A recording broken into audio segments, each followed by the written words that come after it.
Well, good morning. The weekend is here. Absolutely freezing and raining and miserable here in Adelaide. But I have got a special guest. They're coming to Australia round about Octoberish here in Australia. And they're going to New Zealand as well. You probably heard them with a massive hit, Hanging by a Moment. I'm speaking to Lifehouse. And I'm speaking to Dirk. How you going? I'm great. Thanks for having me. Good, man. And like I said earlier before we started off, 13 years ago, when I first heard your first single and going through the timeline and going through all the different changes the band has had, here I am speaking to you guys. I'm just pinching myself. It's phenomenal. I appreciate that, man. Yeah, we've had a really fun career so far. Yeah. Before we get into the new album that's going to be released in the tour, I just want to ask, you guys had a bit of a hiatus in 2013, but besides that, just push that aside for a second. How important is Lifehouse today being relevant in the music world? I mean, you guys have changed your little style of music, especially in this album, and I will talk a little bit about that as well. But for you personally, being the front man and whatnot, how relevant is Lifehouse now compared to when it was back when you first started out? Well, obviously, when we came out with our first record, it was a fresh energy to the music industry here in the United States and all over the world. We were new, and we had a new sort of sound that came out, and a lot of people gravitated towards it then, and we had a really successful first record. As it progressed, our second record did a little less than the first, and then our third record, we had the song You and Me over here, which did really well and kind of launched into a new sort of broader fan base.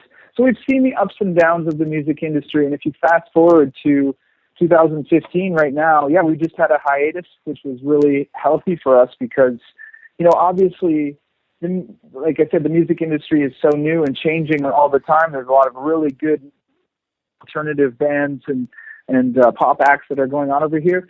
We're just we're trying to keep the mentality with each record we make to not try to force fit ourselves into that. To just do what we do, but at the same time raise the bar line and grow and take inspirations from different pieces of art, movies, film, anything that comes to us that's inspired. And we just still want to keep it as fresh as we can without trying to conform.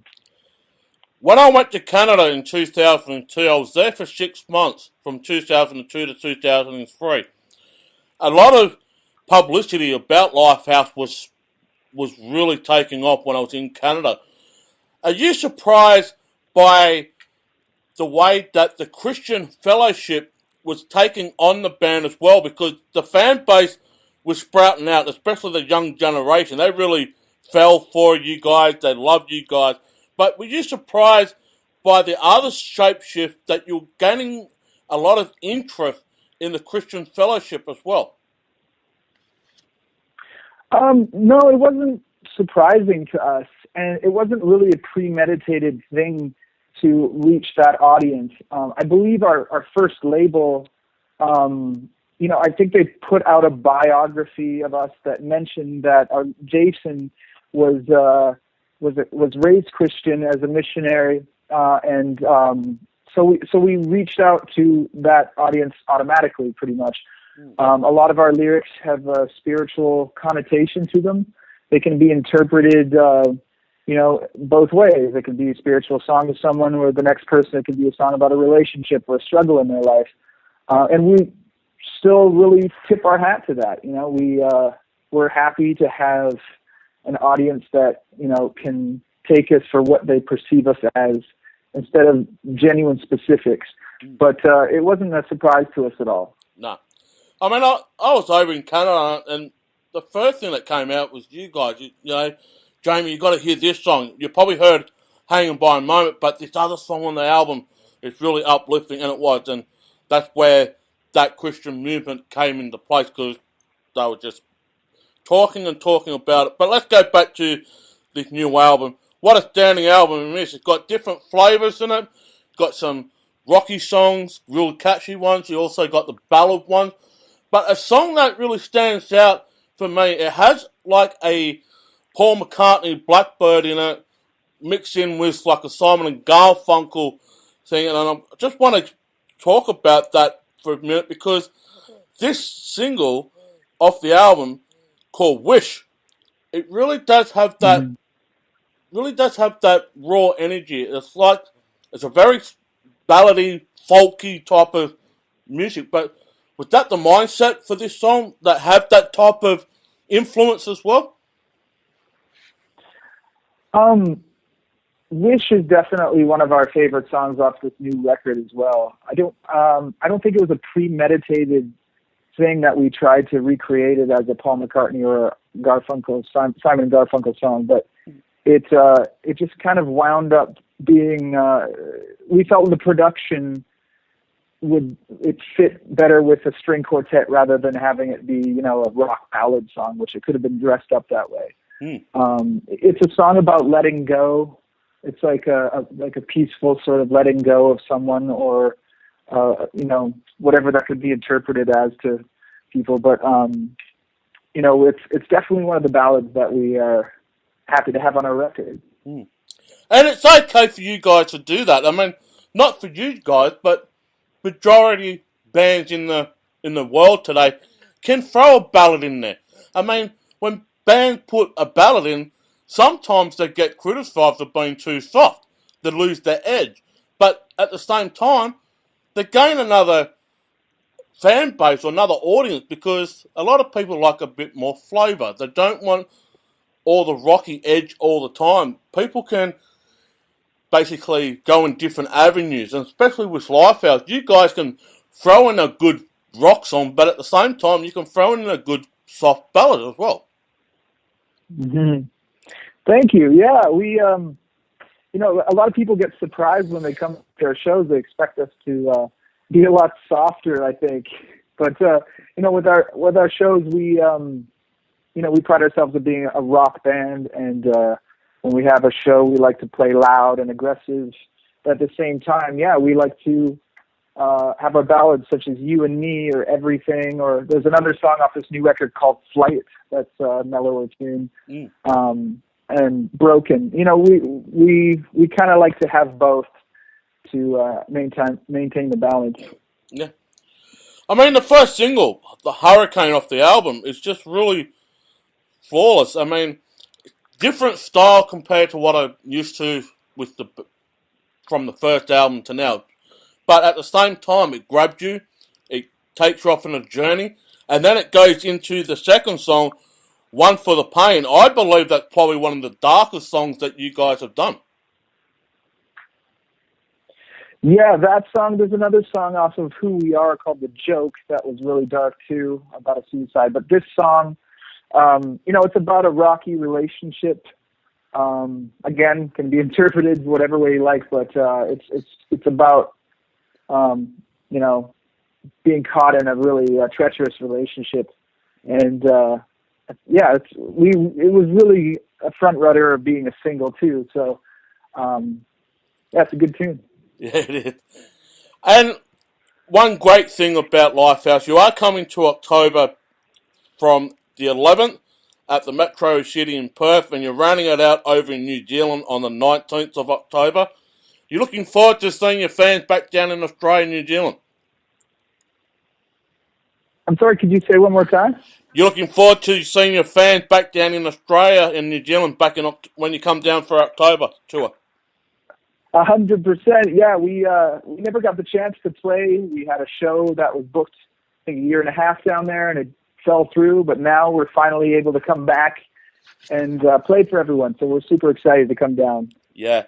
I mean, like I said, you guys had gained so much success over a short period of time. I mean, yes, I will say this. When you guys first came out, I said, okay, how long are they going to survive in the transition side of the music world? Because around that time, there was a little bit of a shapeshift, and it dramatically changed over the last 10 years since you first started out. How was the challenge for you to keep going through the motions of the different changes that the music industry was going through at the time? I mean, yeah, especially with our last 3 records, we kind of pondered how we were going to work through the change, but without really putting too much focus on making a record for the music industry. We wanted to make a record for ourselves and make a record for our fans, or make records for ourselves and our fans, I should say. But I think this new record was definitely a letting go of that. We left a major label. We're independent now, so we kind of explored a rebirth for the band musically and with the business as well. So I'm not really sure how the Australian music industry, or at least the radio scene, works compared to ours, but we keep hearing ourselves everywhere, and our fans keep coming to our shows. So we're going to keep being a band and doing the best that we can at doing what we do. Well, all I can say is down here in Australia, your songs are still getting played on the radio.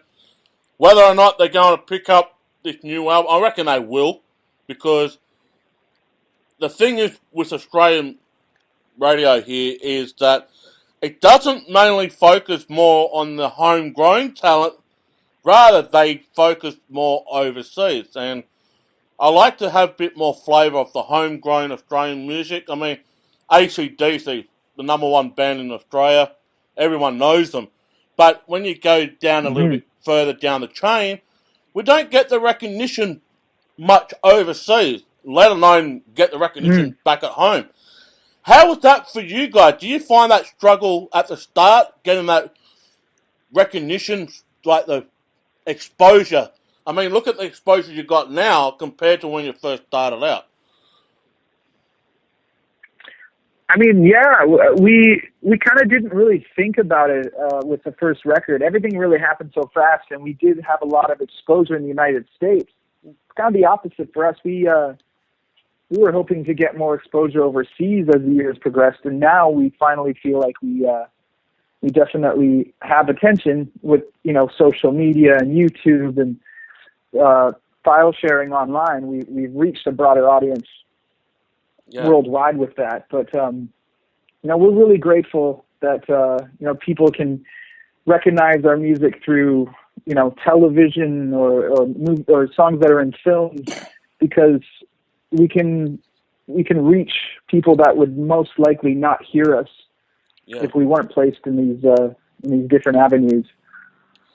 Well, Out of the Wasteland was released on the 4th of August, which is yesterday. It actually came out yesterday. It's via the record label. Oh, really? Yeah. Via awesome Cobalt label service as well. That's basically what I've been given here.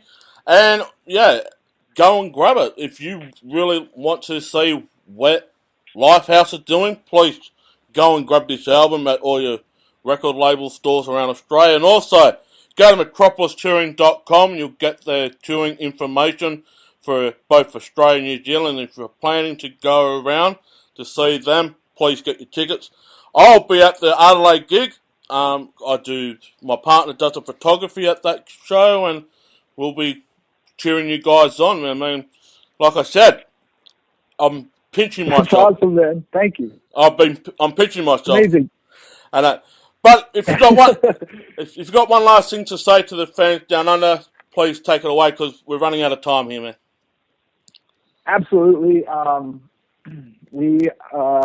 Sorry we couldn't make it to the Stone Fest a couple of years ago. We are coming, and we are really pumped to play our old stuff and our new stuff. We're just excited to come down under, so we'll see you guys soon. All right, there you have it. Lifehouse are coming to Australia. We're going to play you their classic single, Hang On By A Moment, and give them their taste of the single off their latest album that's been released via their latest record label, and I cannot wait to play this. Thank you so much for joining us, and we look forward to seeing you on tour in October. Thank you very much. Thank you. Talk to you soon. All right, bye. Bye. Okay.